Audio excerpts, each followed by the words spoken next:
All right, so you guys are going to be doing this DNA case study project.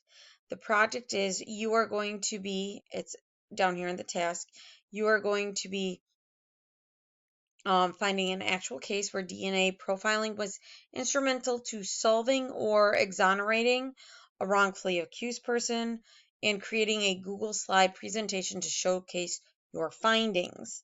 Due date is Friday. I have a couple guidelines. Your case must have DNA involved in as evidence in the case. So the Wayne Williams one, you really can't use that one because that's fiber. You need to use a case that involves DNA. Be sure to refer to the rubric as you work to ensure that you have done everything required and you have all the components. You must have at least 9 slides. However, you may have more slides. I'm more than fine with that. So right here just gives you a gist real quick of what I want to see in your slides. One thing I must know is you guys already looked at the Innocence Project last semester. That will come in very, very handy if you're doing research. If you want to get to that page, just click on it and click on this. It will pop up to the website and you can go right here to where the cases are. And all of these cases, you can scroll through, you can look through, you can click on last, and it'll show you all the way down to the 17th, showing of everything, of all the people that they have helped so far. As long as it involves DNA evidence, especially if it exonerates, you most definitely can use it. I wanted to show you real quick. These are the slides that I have for you. So on slide 1, the title slide, it says you must include your name, date, the name of your case, and a picture. Slide 2, it gives you 10 questions you must answer. Now, if you can't fit all 10 on this slide, yes, you may absolutely use another slide. What I would suggest is using this right here, question slide. Use that as your title. So I know that it is not just slide 2, but could be slide 3 for you. So when was it committed? Where? Who investigated it? That's like who or what agency. Where did the trial take place? Who was or were the main suspect or suspects in the investigation? What evidence was presented and provided vital in solving or not solving the case? How is DNA used? Did the DNA help solve the case? Explain yourself. What was the outcome of your case? What do you think the outcome would have been without the DNA evidence? Slide 3, you're doing a little delve into DNA. Think way back to living environment. What is DNA? How does it relate to the cell? What function does it serve in the human body? How does it relate to forensics?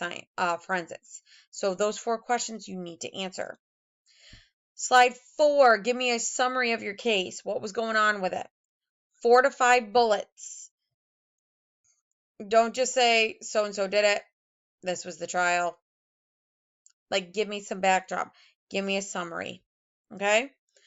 Slide 5, list any and all main suspects and include pictures.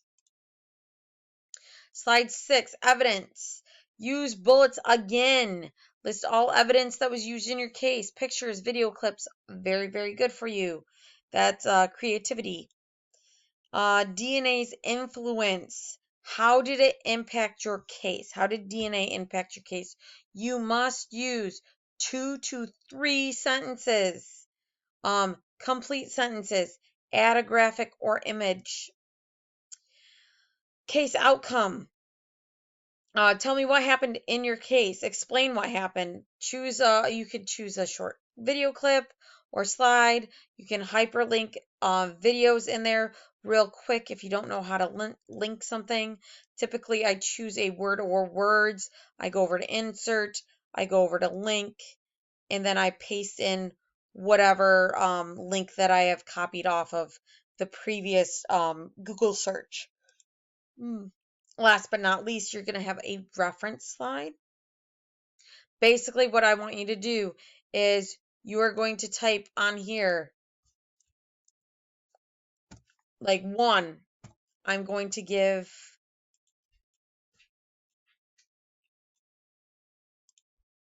I'm just going to paste this. Ugh. I'm going to paste this right here, the Innocence Project. Say I use the Innocence Project. Whatever slide I use the Innocence Project, I am going to superscript whatever is next to it. Like say I'm all the way up in this slide, and I wanted to give my answer, and my answer had to deal with number 1. So I'm going to highlight this. I'm going to go over to Format, go to Text, go to Superscript, and there I have my little 1. That is just saying this is where I found my information. All right? So you're somewhat sorting your sources. What I was talking about with the rubric, right here you can find the rubric. And this is how I grade you. I look in here. Must include your name, date, name of your case, and picture. That gets you 10 points. If you only have 1 to 2 of those, you only get 5 points. If you are missing 3 to all of them, you get 0 points. The second slide, answer all 10 questions, 10 points. 5 to 9, 5 points. 0 to 4, 0 points. Slide 3, all 4 questions, it's 10. Answer only 2 to 3, you only get 5. 0 to 1, you get a 0 points. Giving me the summary, that's the 3 to 5 bullets, that's 10. If you're missing a summary of the case, or you don't put it in bullets, you get 5. If you're missing all of it, it's a 0. Give me all the main suspects and include pictures. You list some suspects or miss pictures. Missing suspects and pictures. You can see the gist of how I'm doing this. Slide 6, you give me all the evidence in your case or you don't. It's an either or. You write 2 to 3 sentences right here. You get 10. 1, you get 5. Missing, 0. 8, you explain what happens in your case, or you give me like a short video clip.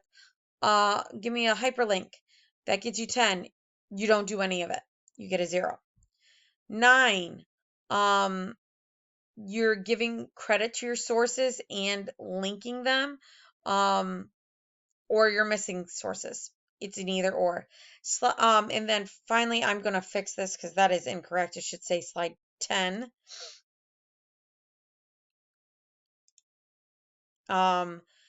You have aesthetics and creativity. 2 other things I'm grading you on. You have correct grammar. That means you are giving capitalizing the first word, the first letter of the first word of your sentence. You're punctuating properly. You are giving me complete sentences. That's grammar. You give me some color, graphic, pictures, images used in all the slides.